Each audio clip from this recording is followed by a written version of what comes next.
we all doing, champs? Happy Monday. Hope we all had a brilliant Easter and we had fun with the family. So, what I've done today is a training on how to try and rewire our mindset. Now, I'm myself guilty of being a bit of a perfectionist, and it can be hard to overcome when we set high targets for ourselves and we're not quite hitting them, and we can therefore be down. It can impact our mood, therefore lead us astray a little bit. So if this sounds like you, first let me know, and I'm going to go through this training, and if you want a PDF document for this, if you think it would be useful, let me know, I'll send it over. So let's dive in. So success, instead of this perfectionism, we want to redefine success and what it actually means to you. So what I want you to apply is the following: not to have something perfect, but just to aim to get it done.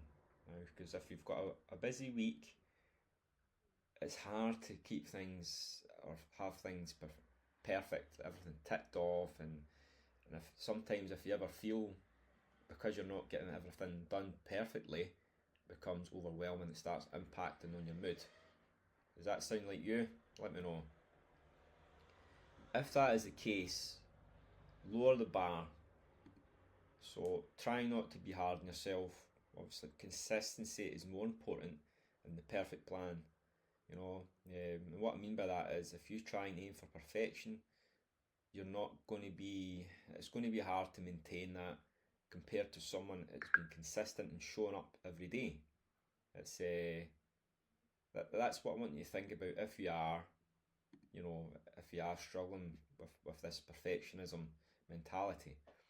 So apply that, and you know what? Setbacks is normal, and reframing of setbacks, that's really important. For example, if you skip a workout, instead of feeling bad about it and just going down this self-sabotage route, what you want to do here is aim for at least a walk the next day and say that to yourself: okay, I've missed this workout today, I'm going to go for a walk and I'm going to increase my steps for the next day. That's absolutely fine. You're being proactive. You're not letting it get on top of you, and you're reflecting, your problem solving. Now, another good thing to implement as well is highlight evidence of what your progress is. So for example, instead of beating yourself up, apply this, say that to yourself, then ask yourself, well, what has went well for me during the progress, during my process in the programme? What's actually going well for me? What did I do better than last week? And what have I achieved so far? Sometimes we forget what we've actually achieved.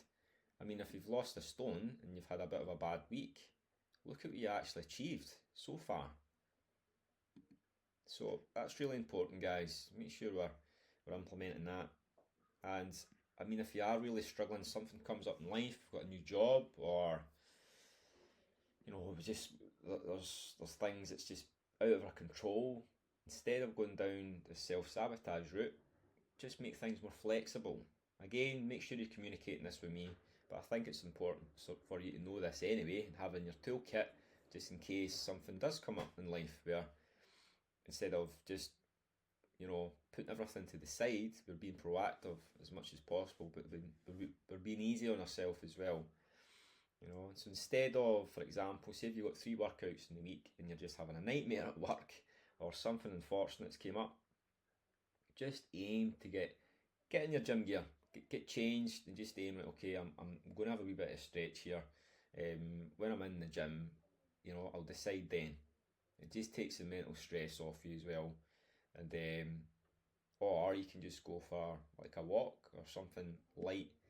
It's going to be beneficial, because you'll know, even though you might not be up for completing all your workouts, if you actually go and do something, it's going to make you feel better. But what I'm saying here is, don't have the perfectionism mentality. If you are really struggling, just turn up, and 9 times out of 10 you probably will be doing that full workout, but just take the pressure off a little bit, okay? And with the meal prep side of things, as this is obviously the two big foundations of like your success now, we need to have a backup plan for it. So with the nutrition side, instead of having this perfect full week meal prepping, just think about what you're going to have for the next day. For example, what you're going to have for lunch. And that is again preventing you from going on a self-sabotage for that full day. At least you're prepping some food and it's actually getting you to think. Organisation, so you're still applying the organisation there. Now, sometimes when life gets on top of us, what we need to do is just start anchoring habits. So this is a strategy of behaviour change, and it's called habit stacking. So basically, for example, you're going to wake up in the morning. What you want to try and tie with that is, okay, I'm going to wake up in the morning, I'm going to drink a pint of water. That's naturally going to help my energy levels. It's going to help digestion, everything. So it's an easy thing to keep on top of. You know you're being proactive. For example, if you feel your motivation dips because you're tired after work, just drive straight to the gym. Non-negotiable. Say, okay, I'm feeling like this, but you know what, I'm just going to, instead of me thinking about the workout and forward thinking, remember, step by step, short-term goals is the mentality we want. We don't want to be thinking about the whole long-term thing. Just arrive there, just drive straight to the gym. And when you are there, you can then decide what you want to do.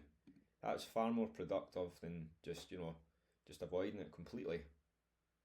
And again, you're diminishing the perfectionism there as well. You're going to the gym, and even if it's just a light stretch, that's fine.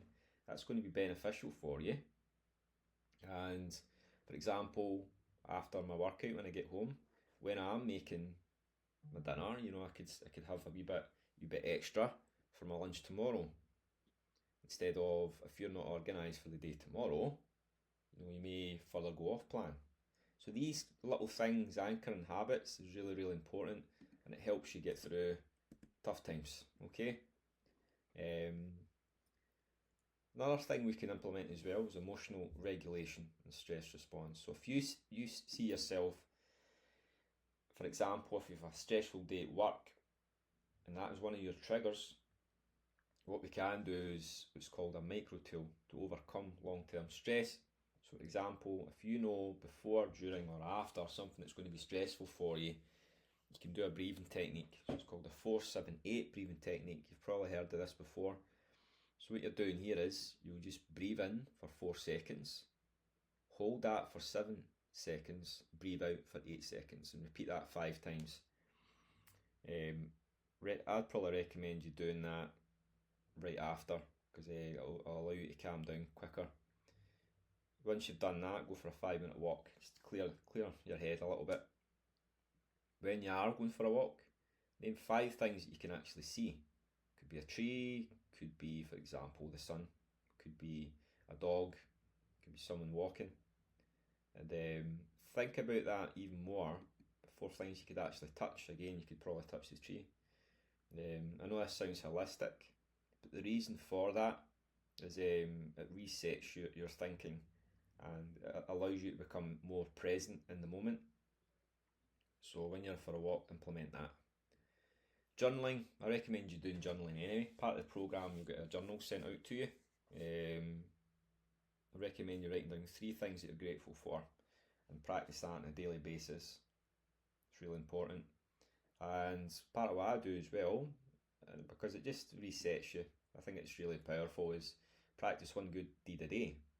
It could be anything. It could be helping a family member out with something. It could be checking in on them. Could be, if you've got a pet, just getting them a toy or something. Something like that. It makes you feel good, and you're making a difference. Relabeling how you feel, that's another important thing. So name what the feeling is and reframe it. For example, instead of you saying to yourself, I'm just being really lazy here, just reword it, reframe it. Say, you know what, actually, I'm not being lazy, I'm just feeling overwhelmed today because my work's mad. It's just really stressful. So I'm being overwhelmed, I'm not being lazy. Self-care, self-talk is really, really important. So you're not beating yourself up, because that's something else that comes along with stress. So if you can implement that, it's going to be beneficial. A bit of self-compassion as well, guys. I think this is something we don't really practice a lot. And you know, when something is going wrong, all you need really to say here is just, okay, this is hard right now, and you know what, other people's probably going through the same thing or have, and what do I need most right now? Just ask yourself the question. You know, could have a stressful day at work, and you know, I could just say to myself, right, okay, and you've had a stressful day at work. Everyone goes through the same. It's part of life. But what can I do right now just to make myself feel better? And that is a proactive way of you actually helping you get towards your goals. Because for me, it's to go for a walk. Hopefully that makes sense. And things is going really wrong. I mean, this is your go-to. So a bit of a reset list. Don't really like that terminology, to be honest. I'm going to take that out. When things don't go quite to plan, really you want to be self-compassionate. Obviously, you want to make sure you're drinking your water. 5-minute tidy up. Really, all that is just, you know, go for a walk and practice your 5 things you see, 4 things you can touch, and 1 thing you can smell, and go for a walk.